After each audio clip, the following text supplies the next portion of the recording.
انسان زندگی میں جب جدوجہد کرتا ہے، کوشش کرتا ہے، وہ بہت سارے دنیاوی اسباب اختیار کرتا ہے، جتنی عقل اللہ نے دی ہوتی ہے اس عقل کا بھی وہ استعمال کرتا ہے، کوشش کرتا ہے کہ کچھ اچیو کر سکے زندگی میں، کچھ مقاصد کا حصول اسے میسر آئے۔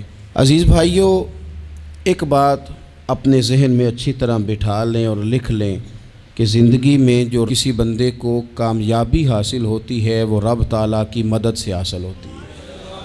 اگر رب تعالیٰ مددگار ہو تو پھر کوئی چیز بھی رستے میں رکاوٹ نہیں بنتی، اور اگر مالک کریم کو منظور نہ ہو تو انسان بہترین سیاستدان ہو، اچھا ایڈمنسٹریٹر ہو، اس کا ذہن بڑی وسعت رکھتا ہو، بڑی اچھی پلاننگ کرنا جانتا ہو، سارا کچھ ہو، تو بندہ ناکام ہو جاتا ہے۔ مسلمانوں کو جتنی کامیابیاں ملیں ان کا پس منظر صرف اتنا تھا کہ اللہ تبارک و تعالیٰ نے اپنے بندوں کی مدد فرمائی، اور اب تعالیٰ نے قرآن مجید میں اس حقیقت کا بیان کیا، فرمایا بل اللہ مولاکم، فرمایا بلکہ اللہ تمہارا مولا ہے، وَهُوَ خَيْرُ النَّاصِرِينَ، اور وہ بہترین مددگار ہے۔ وہ جو رب تمہارا مولا ہے وہ بہترین مددگار ہے، اور اگر وہ مدد کرے تمہاری، سورہ آل عمران میں آگے جا کے ارشاد فرمایا اگر اللہ مدد کرے تو پھر تم پر کوئی غالب نہیں آ سکتا، اور اگر وہ تمہاری مدد چھوڑ دے تو پھر کوئی تمہاری مدد کر سکتا، کوئی مدد نہیں کر سکتا۔ بدر کی جنگ بھی اور فتح مکہ بھی رمضان المبارک میں ہوا ہے۔ میں دونوں پر غور کر رہا تھا تو ایک نیا مضمون میرے ذہن میں آنے لگا۔ بدر کی جو جنگ ہے اس میں بھی ایک عجیب انقلاب آیا ہے کہ 313 نے 1000 سے مقابلہ کیا، اور جن 1000 سے مقابلہ کیا وہ اسلحے سے لیس تھے، اور یہ جو 313 ہیں ان کے پاس 6 زرہیں، 8 تلواریں، چند گھوڑے، لیکن اللہ نے کامیابی دی تو خود رب نے بیان کیا کس طرح دی، فرمایا وَلَقَدْ نَصَرَكُمُ اللَّهُ بِبَدْرٍ وَأَنْتُمْ أَذِلَّةٌ۔ وہ کامیابی اس طرح ملی ہے کہ رب نے تمہاری مدد کی تھی، تم تو کمزور تھے، اللہ نے بدر میں تمہاری مدد کی، تم جیت گئے۔ وَلَقَدْ نَصَرَكُمُ اللَّهُ بِبَدْرٍ وَأَنْتُمْ أَذِلَّةٌ، اللہ نے بدر میں تمہاری مدد کی، تم تو کمزور تھے۔ پھر فتح مکہ نصیب ہوئی تو اس میں بھی بہترین منصوبہ بندی نبی پاک علیہ السلام نے فرمائی، بہترین حکمت عملی حضور نے اپنائی، لیکن ہمیں جو اللہ رسول نے بات سمجھائی وہ کیا ہے؟ اذا جاء نصر اللہ والفتح، فرمایا جب اللہ کی مدد آئی اور فتح نصیب ہو گئی۔ یہ اللہ نے مدد فرمائی تمہاری، یہاں بھی فتح مکہ بھی اللہ کی مدد سے، جنگ بدر بھی اللہ کی مدد سے۔ وہ جو مدد ہے اللہ تعالیٰ کی، جب وہ ہم یہ کرتے ہیں کہ ہم اپنی ساری زندگی سیاست کی نظر کر دیں، ہماری سیاست صرف ملک میں نہیں ہوتی، ہماری سیاست خاندان میں بھی ہوتی ہے، ہم گھر کے اندر بھی سیاست کرتے ہیں، ہم کسی خاص طریقے سے لوگوں کو اپنے پیچھے چلانا چاہتے ہیں، ہم ایک خاص اسلوب اختیار کرتے ہیں کہ لوگ ہمارے پیچھے چلیں۔ اس کا نقصان ہمیں یہ ہوتا ہے کہ سیاست جو ہوتی ہے یہ شطرنج کے ہیر پھیر کی طرح ہوتی ہے، تو اس کے راز بڑی جلدی کھلنے لگ جاتے ہیں، پتہ چل جاتا ہے کہ بندہ مخلص نہیں تھا، سیاست کر رہا تھا، طریقے سلیقے سے اس نے جوڑ کے رکھا ہوا تھا۔ ہم ہر جگہ سیاست کے بل بوتے پر چیزوں کو لے کے چلنا چاہتے ہیں، سیاستیں ناکام ہو جاتی ہیں، سیانے لوگ فیل ہو جاتے ہیں، بچتا صرف وہی ہے جس کے پیچھے رب تعالیٰ کی مدد شامل حال ہوتی ہے۔ اپنی زندگی کے اندر ہم جو کچھ بھی کر رہے ہیں، جس شعبے سے بھی ہمارا تعلق ہے، آج ہم نے اس بات پہ غور کرنا ہے کہ پہلے تو یہ غور کر لیں کہ جو کام ہم کر رہے ہیں کیا وہ کام ایسا ہے کہ اس میں اللہ کی مدد ہمیں ملے گی؟ اگر آپ کوئی معاذ اللہ ناجائز کام کر رہے ہیں، فعل حرام کا ارتکاب کر رہے ہیں، تو اس میں تو مدد الہی آئے گی نہیں۔ پہلے تو یہ دیکھیں جو کر رہے ہیں وہ کام مدد الہی والا ہے، اور اگر اللہ تعالیٰ کی مدد والا وہ کام ہے پھر اس پر غور کریں کہ کیا ہم نے مالک سے مدد کا سوال کیا ہے، ہمیں مدد میسر آ رہی ہے۔ وہ میں نے بزرگوں سے ایک بات سنی تھی، وہ بڑی یاد رہ گئی۔ وہ فرمایا کرتے تھے قابلیت بھی بڑی چیز ہے لیکن قبولیت سب سے بڑی چیز ہے۔ قابل ہونا بھی بڑی بات ہے لیکن زیادہ بڑی بات یہ ہے کہ اس کی بارگاہ میں قبول بھی ہے کہ نہیں۔ اپنی زندگی میں اللہ کی مدد کی طرف بڑھیں، مالک کی مدد کا حصول اختیار کرنے کی کوشش کریں، اللہ کے ساتھ اپنے آپ کو جوڑیں۔ اگر اللہ کی مدد نصیب ہو، یہ جو ہم جتنا ڈرتے رہتے ہیں، سہمے رہتے ہیں، پریشان رہتے ہیں کوئی کیا کر دے گا، ہمارے ہاں نا ہر شعبے میں معاذ اللہ ایک مافیا ہے، الا ماشاء اللہ۔ وہ مافیا کہتا ہے میرے ساتھ ملو گے تو میں چلنے دوں گا، ورنہ میں نہیں چلنے دوں گا، مارکیٹ میں آ ہی نہیں سکتا فلانا بندہ، چونکہ یہاں ہمارا قبضہ ہے۔ اور میرے بھائی پھر بہت سارے لوگ جن کی نیتیں اور ارادے بڑے اچھے ہوتے ہیں شروع میں، وہ بھی اس مافیا کا شکار ہو جاتے ہیں اور ان کے رنگ میں رنگ جاتے ہیں۔ یاد رکھنا، کسی شخص کی بلیک میلنگ کا کبھی شکار نہ ہونا، کبھی کسی کی میٹھی اور مسجع مکفہ باتوں کا شکار نہ ہونا۔ کوئی کیا کر سکتا ہے اگر اللہ مددگار ہو تو؟ جس کو رب کریم اٹھانا چاہے اسے کوئی گرا سکتا ہے؟ ہم یہ ڈرے ڈرے سہمے پریشان فیصلہ کرنے کی طاقت نہیں، مجھے چلنا چاہیے کہ نہیں، اٹھنا چاہیے کہ نہیں، کرنا چاہیے، اٹھ باندھ کمر کیوں ڈرتا ہے؟ پھر دیکھ خدا کیا کرتا ہے۔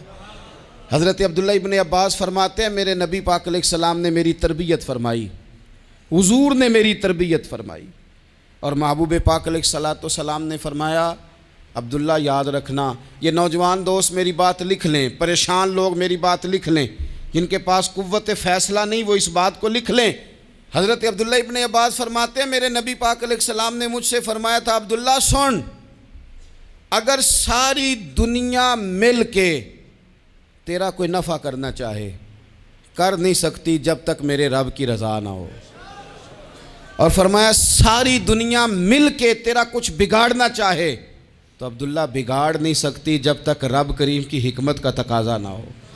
لوگوں سے ڈرنا، لوگوں کی طرف دیکھنا، ماحول دیکھ کے اپنے راہ کا تعین کرنا، ہر بندے کے خیالات کے مطابق ڈھلنے کی کوشش کرنا، فلانا نہ ناراض ہو جائے، فلانا نہ ناراض ہو جائے، وہ جس نے ہونا ہو جائے، بس رب رسول ناراض نہ ہو۔ اپنی زندگی میں اپنے مالک کو مولا جان کے، بل اللہ مولاکم، اللہ تمہارا مولا ہے، وَهُوَ خَيْرُ النَّاصِرِينَ، وہ بہترین مددگار ہے۔ توجہ جب بھی کریں رب کی جانب کریں، اپنے دل کا قبلہ درست رکھیں، سوچوں کے زاویے سیدھے رکھیں۔ میرے بھائی مالک جب بندوبست کر دے نا، جب مالک بندوبست کر دے پھر ایسا بندوبست کرتا ہے کہ لوگوں کے پاس نا چارہ نہیں رہتا۔ حضرت مریم رضی اللہ تعالی عنہا پاک باز تھیں، مسجد میں رہی تھیں، پر مالک کی حکمت کے تقاضے بڑے عجیب ہیں نا۔ پھر جناب مریم کو اللہ تعالیٰ نے بغیر شوہر کے اولاد عطا کر دی۔ یہ بات ہی ایسی تھی، وہ کسی نے کہا تھا کہ مخلوق تو فنکار ہے اس درجہ کے پل بھر میں، سنگے در کعبہ سے بھی اصنام تراشے، تم کون ہو کیا چیز ہے داغ کبابی، لوگوں نے تو مریم پہ بھی الزام تراشے۔ تو لوگوں نے کہا کدھر سے لے آئی بچہ، تیرا باپ تو ایسا نہیں تھا، کہاں سے لے آئی؟ اللہ کرے میں آپ کو سمجھا سکوں، ذرا اپنے آپ کو وہاں کھڑا کریں کہ ایک پاک باز عورت، پاک باپ کی بیٹی، طیب ماں کی بیٹی، اور اللہ کے گھر میں پرورش پانے والی خاتون، ایک وہ وقت اور ایک یہ وقت کہ اس عورت کو کٹہرے میں کھڑا کر کے پوچھا جا رہا ہے کہ معاذ اللہ تیری گود میں بچہ جائز نہیں ہے، کہاں سے لائی ہے؟ اب خود سے صفائیاں بندہ کتنی کو دے، کتنی کو وضاحتیں کرے۔ اور میں نے تو اپنی زندگی میں دیکھا ہے زیادہ وضاحت دینے والے کو بھی لوگ جھوٹا سمجھنے لگ جاتے ہیں، زیادہ وضاحت دینے پر بھی لوگ کمزوری کا اظہار سمجھتے ہیں کہ کمزور پڑ گیا۔ آپ صلح کی کوشش کرتے ہیں، سامنے والا بزدل سمجھ لیتا ہے، زیادہ وضاحتیں بھی کمزور کر دیتی ہیں۔ اب حضرت مریم کو کٹہرے میں کھڑا کر کے کہا بچہ کس کا ہے؟ تو پھر خدا بندوبست جب کرے، اللہ جب مددگار ہو، تو پھر حضرت مریم کی گواہی درختوں سے نہیں دلوائی، اس نے پتوں سے نہیں دلوائی، پھر فرشتے نہیں بھیجے۔ حضرت مریم کہنے لگی مجھ سے نہ پوچھو، وہ جو پنگوڑے میں ہے اسی سے پوچھ لو، ان سے پوچھو نا، وہ کون ہے پوچھ لو، ان سے کر لو سوال۔ انہوں نے کہا پنگوڑے میں چند دنوں کا بچہ یہ جواب دے گا؟ مددگار تھا رب، ان کی برات کا اعلان کرنا تھا مالک نے، اور جب مالک اعلان کر دے، جب مالک تیری صفائی دینا چاہے، جب مالک تجھے دنیا کے سامنے نکھارنا چاہے، تو پنگوڑے میں لیٹے حضرت عیسیٰ بول کے کہنے لگے انی عبداللہ آتانی الکتابہ، فرمایا میں اللہ کا بندہ ہوں، رب نے مجھے کتاب عطا کر کے نبی بنا کے دنیا میں بھیجا ہے، میں اللہ کا بندہ ہوں، کتاب لے کے آیا ہوں، نبی بن کے آیا ہوں۔ پھر پنگوڑے سے اعلان ہو گیا، پھر بچہ بول پڑا، اور یہ ایک دفعہ نہیں بات ہوئی۔ یہ بنی اسرائیل میں ایک جریج نام کے شخص بھی تھے جو نماز پڑھ رہے تھے، بعض نے لکھا ہے نفل نماز تھی، اماں نے پکارا تو آئے نہیں، تو ماں کے منہ سے نکل گیا تو اتنی دیر تک مرے گا نہیں جب تک کسی بے حیا عورت کا منہ نہ دیکھ لے۔ تو وہ عبادت گزار تھے، لیکن لوگوں نے ان کی عبادت، ریاضت، پرہیزگاری کو نہیں دیکھا، بس ایک عورت کو بھیج کے الزام لگوا دیا۔ وہ عورت آیا جایا کرتی تھی، اب آ جاتی ہیں عورتیں، مسئلہ پوچھنے کی نیت سے بھی آ جاتی ہیں۔ ماحول میں کچھ جگہ ایسی بھی ہیں جہاں عورتیں دم کرانے کے بہانے آ جاتی ہیں۔ وہ خاتون آتی جاتی تھی اس خانقاہ پہ، آستانے پہ، یہ بخاری میں موجود ہے، پھر اس نے کہا میری گود میں جو بچہ ہے یہ انہی کا ہے۔ مجھے بتائیں کیسے بندہ وضاحت دے؟ حالات خراب ہو گئے، لوگ کٹیا جلانے لگے، ماحول اور طرح کا بن گیا۔ میرے نبی پاک علیہ الصلوۃ والسلام فرماتے ہیں پھر اس رب کے بندے نے کہا مالک تو کریم ہے، تیری مشیت کا تقاضا آیا جو میری ماں نے جملے بولے تھے، پر اب میں وضاحت دینے کے قابل نہیں رہا، اب تو ہی کرم کرے گا تو دروازہ کھلے گا۔ تو وہ چند دنوں کا بچہ پنگوڑے میں بول کے کہنے لگا میں اس درویش کا نہیں، میں تو فلانے چرواہے کا بچہ ہوں، وہ جو بکریاں چراتا ہے۔ رب کی مدد کو پکاریں، اپنے ساتھ اپنے مالک کی مدد کو شامل کریں، تھوڑے رزق پر بھی گزارا اچھا ہونے لگ جائے گا۔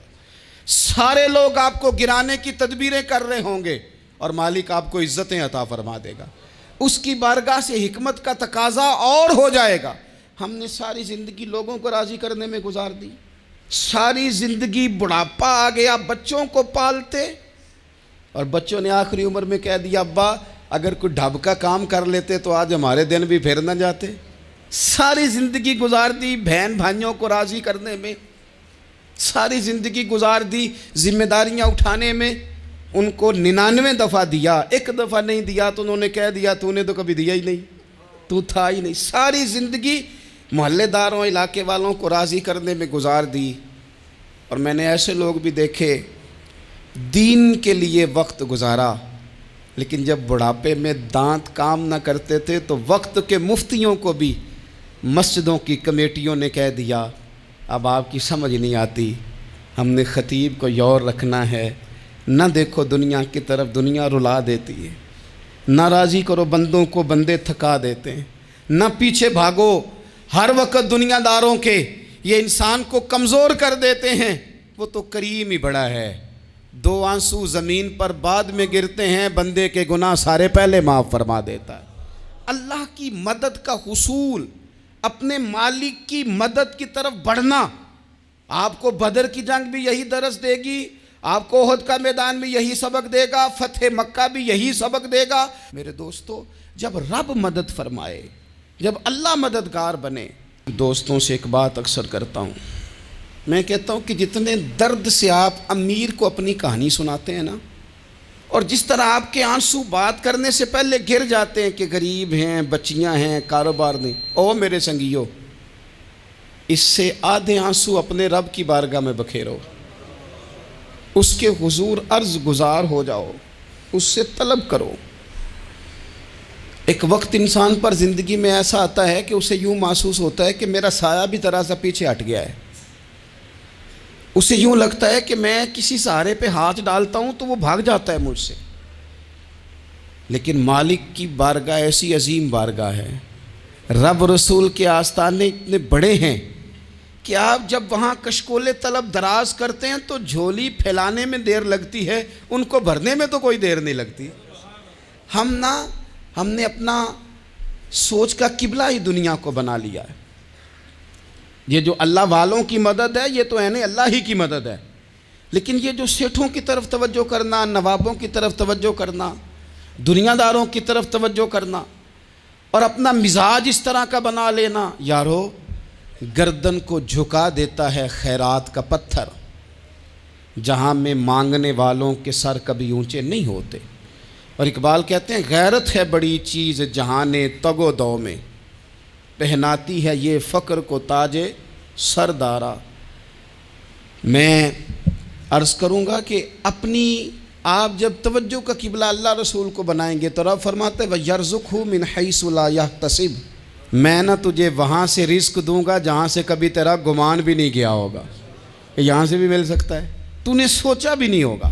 بخاری شریف میں حدیث ہے، حضرت جابر ابن عبداللہ فرماتے ہیں نبی پاک صلی اللہ علیہ وسلم نے 300 لوگوں کا ایک لشکر روانہ کیا کسی مہم کے لیے، کسی جہاد کے لیے۔ حضرت ابو عبیدہ بن جراح رضی اللہ تعالیٰ عنہ امیر لشکر تھے۔ فرماتے ہیں غربت اتنی زیادہ تھی، بھوک اتنی زیادہ تھی کہ ایک ایک کھجور دن میں ایک وقت کھانے کو ملتی تھی، اور کچھ دن ایسے آئے کہ اب کھجور بھی نہیں مل رہی۔ فرماتے ہیں اتنی زیادہ بھوک لگی مجاہدین کو 300 بندہ پتے کھا کے گزارا ہونے لگ گیا۔ یہ بخاری میں موجود ہے۔ آپ فرماتے ہیں کہ دریا کے کنارے ہمارا پڑاؤ تھا، ٹھہراؤ تھا، جب بھوک سے نڈھال ہو گئے نا، وَيَرْزُقْهُ مِنْ حَيْثُ لَا يَحْتَسِبُ، اللہ وہاں سے روزی دیتا ہے، گمان بھی نہیں ہوتا۔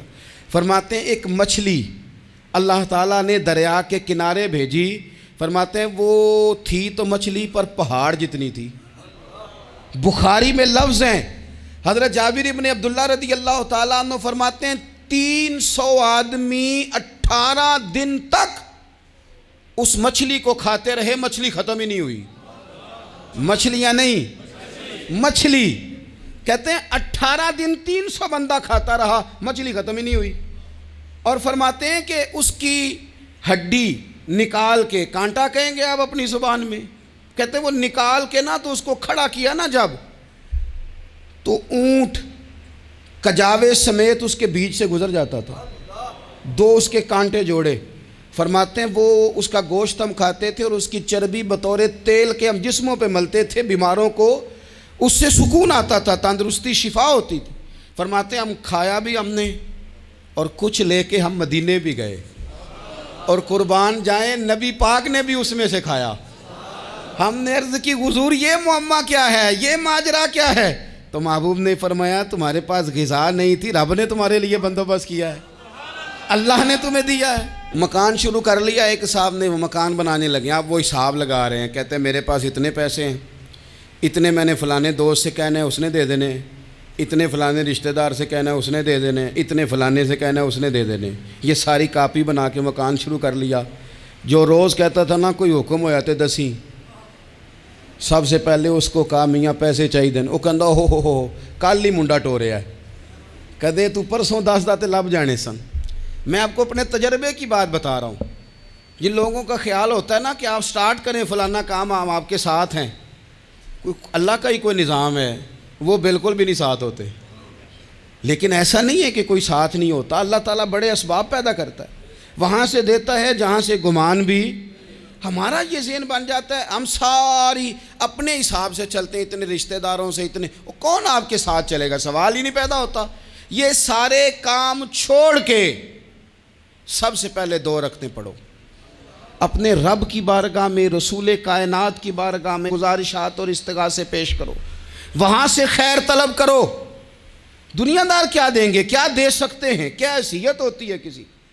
اللہ کہتا ہے وہاں سے دوں گا۔ تو جو اللہ مال دے وہ لینا چاہیے کہ رشتہ داروں کا مال دیکھنا چاہیے؟ جو اللہ دے وہ لینا چاہیے کہ سیٹھوں نوابوں کی جیبیں دیکھنی چاہیے؟ جو اللہ دے وہ قبول کرنا چاہیے یا دیکھنا چاہیے کون سا آدمی کہاں پہنچ گیا؟ چھوڑو، اپنی مٹی پہ چلنے کا سلیقہ سیکھو۔ کسی کے سنگ مرمر پہ چلو گے تو پھسل جاؤ گے، پھسل جا۔ اس پر ایک اور بات عرض کر دوں، صحیح بخاری سے، مسلم سے ایک اور بات۔ کچھ چیزیں ایسی ہیں جن سے اللہ کی مدد آتی ہے، مدد ملتی ہے۔ ایک چیز ان میں سے ایسی ہے جس سے بہت مدد نازل ہوتی، وہ ہے کہ جب رب آپ کو دے نا تو پھر آپ بھی اس کے رستے میں دیں، پھر مدد آتی ہے، پھر اور آتا ہے۔ بخاری مسلم میں حدیث ہے، یہ زیادہ ہی توجہ طلب امر ہے، اس پر آپ غور کریں گے۔ حضرت ابو ہریرہ فرماتے ہیں کہ نبی پاک علیہ السلام نے فرمایا ایک شخص نے بادلوں کے اندر سے آواز سنی کہ فلاں آدمی کا کھیت اور باغ خشک ہو گیا ہے، وہاں برسو اور اس کے کھیت کو سیراب کرو۔ وہ بڑا حیران ہوا کہ بادل سے آواز آ رہی۔ پھر اس نے دیکھا کہ ایک پہاڑی پر بارش ہوئی، وہ بادل وہاں برسا، پھر نالیوں سے ہوتا ہوا پانی ایک طرف چلا تو جس نے آواز سنی تھی حضور بیان کر رہے ہیں، وہ بھی پیچھے پیچھے چلا کہ پانی کدھر جا رہا ہے۔ اس نے جا کے دیکھا کہ ایک مقام پہ ایک باغ کو وہ پانی لگ رہا ہے اور ایک آدمی وہ پانی لگا رہا ہے۔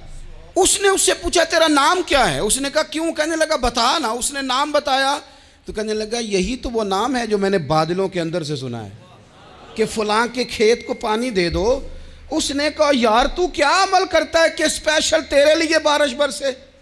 یہ بخاری پڑھ رہا ہوں، سیاستہ سے حدیث عرض کر رہا ہوں۔ اس سے پوچھا تو کیا کام کرتا ہے کہ جناب اللہ تبارک و تعالیٰ کا حکم کرم آیا کہ خاص تیرے لیے پانی برسے اور تیرے کھیت کو سیراب کرے؟ تو اس نے کہا چھوٹا ذمہ دار ہوں، پر جب فصل اگتی ہے تو 3 حصے کرتا ہوں، ایک حصہ اپنے بال بچوں پہ بہن بھائیوں پہ خرچ کرتا ہوں، ایک حصہ پورا، اور ایک حصہ دوبارہ کاشتکاری پہ لگاتا ہوں، اور تیسرا حصہ خالص میں نے مسکینوں، یتیموں اور غریبوں کے لیے رکھا ہوا ہے۔ وہ جو تیسرا حصہ اللہ کرے آپ سمجھیں، وہ رب کے بندوں پہ تیسرا حصہ خرچ کرتا ہے نا، تو کریم مالک نے فرمایا جہاں سے غریب کا حصہ جاتا ہے وہ کھیت خشک نہیں رہنا چاہیے، وہ جہاں سے مسکین روٹی کھاتے ہیں وہ خشک نہ رہے، جہاں سے یتیموں کو کچھ آتا ہے کہیں اس کی فصل رہ نہ جائے۔ میں اور آپ بھی اگر اپنے مال میں مسکینوں، یتیموں، غریبوں کے حصے رکھ لیں گے تو فصلیں خشک نہیں رہیں گی، ان کے اندر تازگی آئے گی، نور آئے گا، کرم آئے گا، خاص کر خدا کی رحمت برسے گی۔ مدد اللہ سے چاہیں، اپنی توجہات کا مرکز رب رسول کی ذات کو بنائیں، پھر آپ محسوس کریں گے کہ بڑی جلدی اللہ تعالیٰ کی مدد آنے لگی ہے۔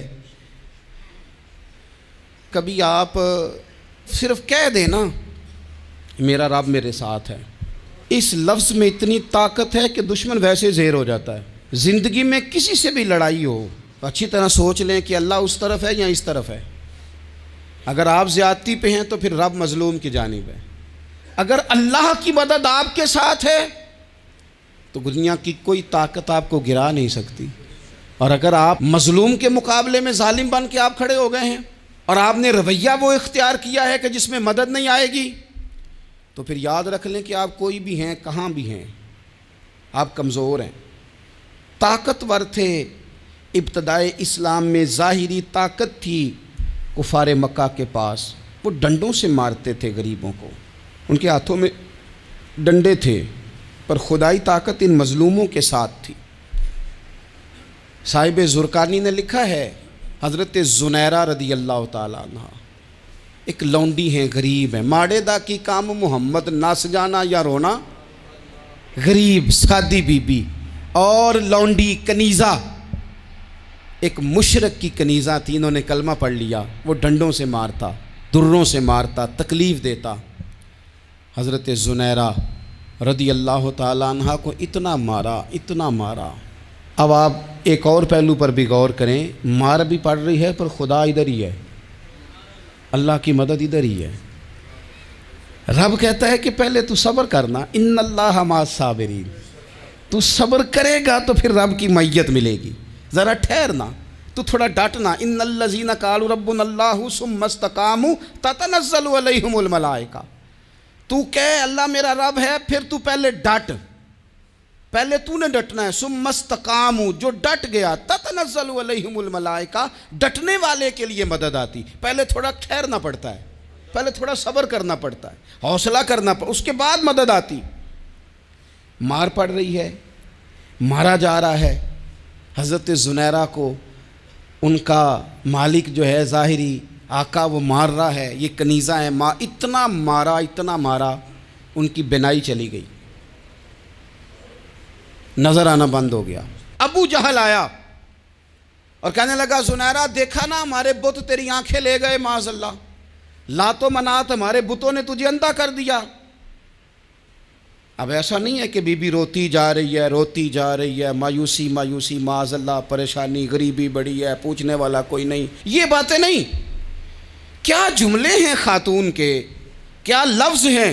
ابو جہل نے تنزیہ کہا، معاذ اللہ، کہنے لگا دیکھا نا ہمارے بتوں نے تجھے اندھا کر دیا۔ تو جناب زنیرہ آنکھوں کی بینائی گئی ہے، رات کو گئی ہے، دکھ ابھی تازہ ہے، لیکن اللہ پہ جو توکل ہے، اپنے مالک سے جو رشتہ ہے، وہ اتنا مضبوط ہے، اتنا طاقتور ہے، اس میں اتنی گہرائی ہے کہ حضرت زنیرہ بول کے نا اتنی قوت سے بولی، اتنی طاقت سے بولی کہ پورے کفر پر لرزہ طاری ہو گیا۔ فرمانے لگی تمہارے بتوں کی کیا اوقات ہے کہ وہ میری بینائی لے جائیں؟ یہ میری رب کی حکمت کا تقاضا ہے۔ جب تک اس نے چاہا زنیرہ دیکھتی رہی، اور جب اس نے چاہا زنیرہ کی آنکھوں کی بینائی چلی گئی، اور اگر وہ چاہے گا نا تو بینائی واپس بھی کر دے گا۔ اگر ہو ذوق یقین پیدا تو کٹ جاتی ہیں زنجیریں، اگر وہ چاہے گا تو بینائی آ بھی جائے گی۔ حضرت زنیرہ نے رات کو یہ لفظ کہے، ابو جہل اور سارے کفار ڈر کے سن کے چلے گئے، آپ اطمینان سے آ کے بستر پہ سوئی۔ جب سویرے اٹھی تو اللہ نے آنکھوں کی روشنی واپس کر دی تھی۔ آنکھوں کی اب چھڑی پکڑی ہے، بازاروں میں گھومتی ہے، کہتی ہیں بلاؤ کدھر ہے تمہارے نعت و منات، دیکھو میرے رب نے روشنی واپس کر دی۔ آ کر میرے ساتھ ادھر آ ستمگر ہنر آزمائیں، تو تیر آزما ہم جگر آزمائیں۔ بیمار لوگوں یاد رکھو، کہہ دیا ڈاکٹر نے کہ تو بڑا بیمار ہے، تو بڑا کمزور ہے، یہ ہو گیا وہ ہو گیا، تو ڈاکٹر اپنے علم کے مطابق بات کر رہا ہے، ہوگا تو وہ جو میرا رب چاہے گا۔ کمزور ہو جانا، پریشان ہو جانا، تکلیف میں آ جانا، پتہ نہیں بات ہو گئی ہے تو جانے کیا ہو جائے گا۔ اپنی زندگی کے اندر اپنے رب سے رشتہ مضبوط کریں، رسول کائنات سے رشتہ مضبوط کریں، اللہ والوں سے رشتہ مضبوط کریں۔ حضرت زنیرہ نے پیغام دیا کہ زندگی میں جو جینا چاہتے ہیں تو وہ رب کا نام لے کے جی سکتے ہیں، جو اپنی زندگی میں خوشیاں دیکھنا چاہتے ہیں تو رسول اللہ کے نام پر خوشیاں دیکھی جا سکتی ہیں۔ توکل کی بنیاد پر بندہ خوشیاں لے سکتا ہے، اور اگر انسان میں توکل نہیں ہے تو پھر وہ اس کالے جادو سے بھی ڈر رہا ہے، وہ نیلے سے بھی ڈر رہا ہے، وہ پیلے سے بھی ڈر رہا ہے، وہ فلانے سے بھی ڈر رہا ہے، وہ میرے خلاف فلانا رشتہ دار سازش کر رہا ہے تو ڈر رہا ہے، فلانا میرے بارے میں یہ کر رہا ہے تو ڈر رہا ہے، وہ پتہ نہیں دنیا ادھر ہو جائے گی تو کیا ہو جائے گا، اٹھ باندھ کمر کیوں ڈرتا ہے، پھر دیکھ خدا کیا کرتا ہے۔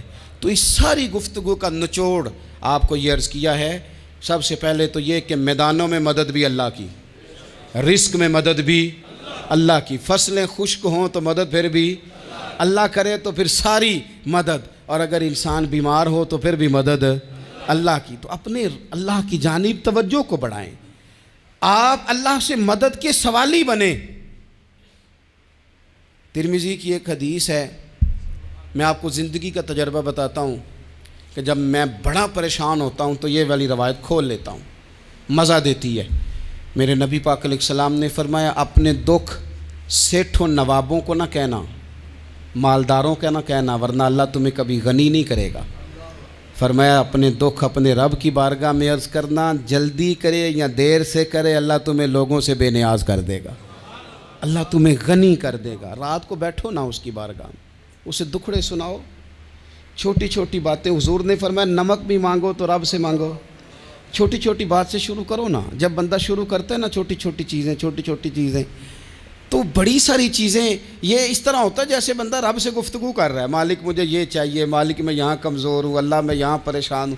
آپ یہ کر کے تو دیکھیں، لمبی لمبی دعائیں مانگ کے تو دیکھیں، اس کے حضور جوڑ کے تو دیکھیں، آپ دیکھیں گے راحت کتنی ہے، سکون کتنا ہے۔